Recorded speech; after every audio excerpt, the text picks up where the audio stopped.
He is 99 years old, still moving with a lightness that seems to defy time itself. For many, he is a comforting figure from television history, a face associated with warmth, comedy, and effortless charm. But that public image only hints at the depth of the life behind it.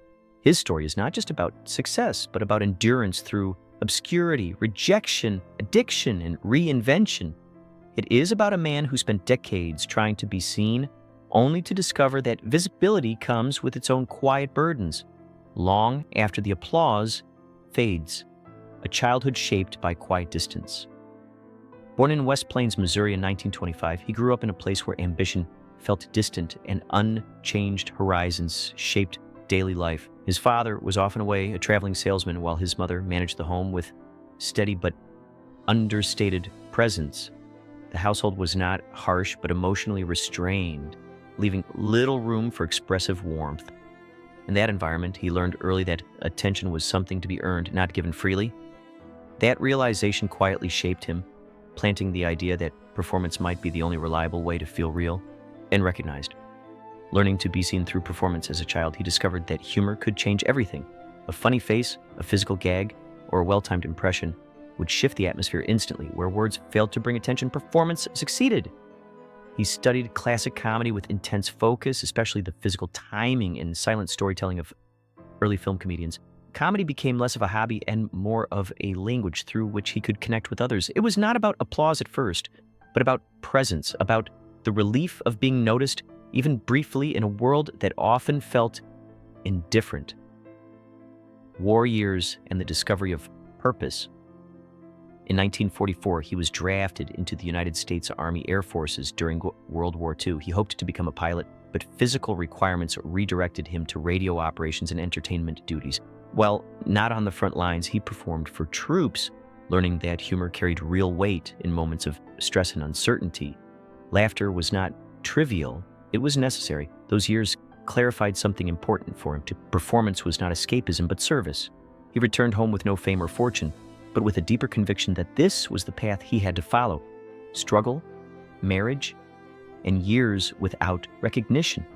After the war, he entered years of uncertainty, moving between jobs in radio, small performances, and comedy duos that barely sustained him. He and his wife, Margie Willett, married in 1948 and began raising children while he pursued an unpredictable career. The balance between ambition and family life proved difficult. Financial pressure and constant travel strained their household, even as affection remained. He was present in love, but often absent in practice. These years were defined by persistence without recognition, a long stretch of effort where success always seemed just out of reach. The slow rise toward opportunity. The early 1950s brought small openings, local television work, and stage opportunities gradually gave him visibility, though never stability. He moved through auditions and short-lived roles, learning the rhythms of a changing entertainment world shaped by television's rise. His style stood out not because it was louder, but because it felt natural. Audiences sensed ease in his performance, as if he were sharing rather than performing. That quality slowly became his signature. It was not a sudden breakthrough, but a gradual accumulation of notice built over years of steady, uncertain work. Broadway, and the first real breakthrough. In 1959, he was cast in Bye Bye Birdie on Broadway. The role allowed him to fully express the physical comedy and emotional timing he had been refining for years. His performance felt lived in, shaped by every earlier rejection and struggle. Critics responded strongly, and audiences connected immediately with his presence. In 1961, he received the Tony Award for Best Actor in a Musical. For someone who had spent so long in obscurity, the recognition felt less like triumph and more like confirmation that the long years of persistence had not been wasted. Television fame and cultural recognition. His success on Broadway led directly to television, where he starred in The Dick Van Dyke Show, created by Carl Reiner. The series became a defining piece of early American television, blending sharp writing with physical comedy and emotional warmth.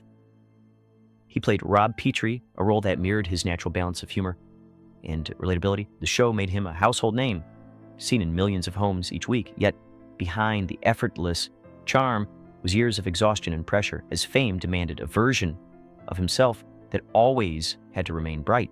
Personal costs behind public joy. As his career flourished, his personal life faced strain.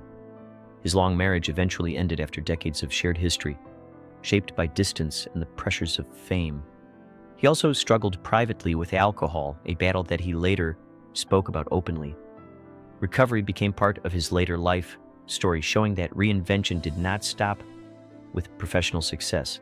Even at the height of recognition, there were moments of instability and reflection.